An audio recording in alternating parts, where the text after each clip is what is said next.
దాన్ని తెమ్మన్నాను. నిన్నగా కాంట్రాక్ట్ పుచ్చుకున్నాం. ఏమైంది? నీకు పని మీద శ్రద్ధ తగ్గుతుందిరా. దాన్ని నాతోనే ఆడుకున్నది. ఇదే మంచం మీద పండబెట్టాలి దాన్ని. దీనికి అడిగి కలిపి ఒకే సమాధానం చెప్పినట్టు ఉంటుంది. మీలాంటి బేవర్స్ గారు నమ్ముకున్నందుకు నా చెప్పుతో నేనే కొట్టుకోవాలి.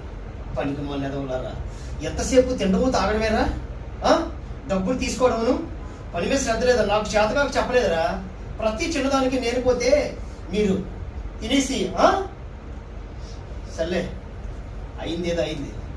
ఈవినింగ్ కల్లా స్కెచ్ చేసి అది ఎక్కడికి వెళ్తుంది, ఏ కాలేజ్ ఏంటి, దాన్ని మొత్తం అప్డేట్ అన్నీ నాకు ఉండాలి ఇక్కడిక. లేకపోతే నా కొడుకులలో ముందు ఒక్కొక్కటి మిమ్మల్ని కోసి పారేస్తాను. అర్థమైందా? చల్.